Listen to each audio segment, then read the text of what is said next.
What if one wrong turn, one wrong decision, triggered a war that killed over 16 million people?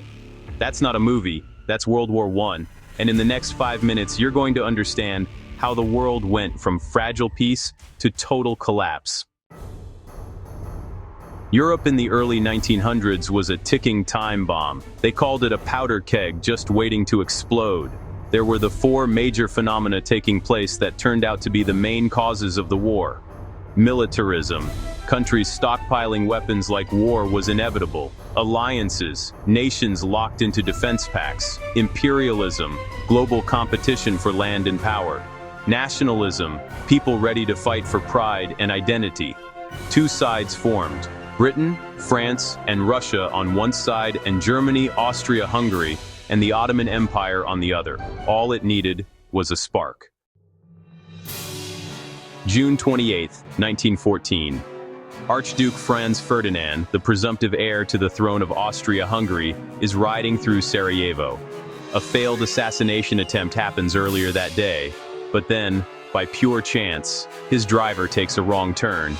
And standing there, Gavrilo Princip. He fires 2 shots. And just like that, the world begins to unravel. Austria-Hungary declares war on Serbia, then Russia backs Serbia, then Germany backs Austria-Hungary, then France backs Russia, then Britain backs France. Within weeks, the entire continent is at war. This wasn't just conflict. This was the first of its kind in world history. Germany executes the Schlieffen Plan, a rapid strike through Belgium to knock out France, but it fails. The war grinds to a halt and turns into trench warfare where nothing seems to go anyone's way. Major battles like the Battle of the Somme, the battles of the Marne, and the Battle of Verdun took millions of lives. The Battle of the Somme took 1 million alone. The worst part about the outcomes was that virtually no ground was gained. The West was at a standstill. Forget glory, forget honor. This is what war looked like. Soldiers living in mud-filled trenches for months, rats crawling over bodies, constant artillery shelling, and all of the horrors of the war such as trench foot, feet literally rotting from wet conditions. Gas attacks, chlorine and mustard gas burning lungs and skin, disease and malnutrition, killing just as many as bullets. This wasn't war, it was survival in hell. Russia begins to crumble, mass casualties, starvation, chaos. In 1917, the Russian Revolution erupts and divides the nation. Vladimir Lenin and his communist ideas take power. Russia exits the war as they fight internally, and at that point it looks like Germany might win.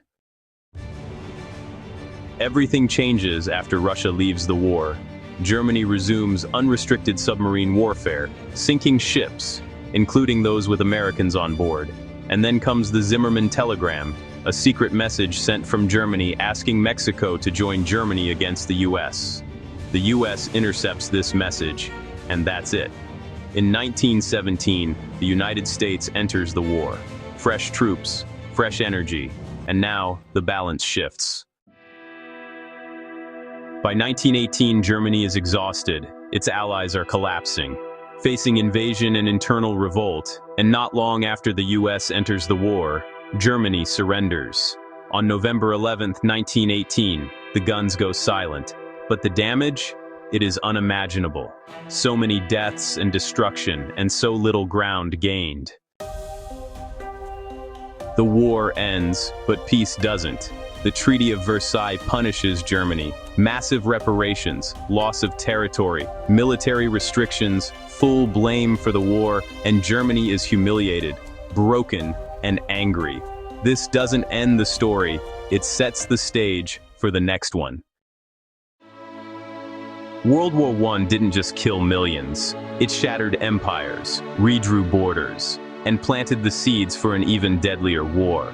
It proved something dangerous, that the systems meant to protect peace can sometimes guarantee war. And the scariest part, all it took was one moment. If you want more history that actually makes sense of today's world, hit subscribe because the past isn't over. Thanks for watching Fascinating War History.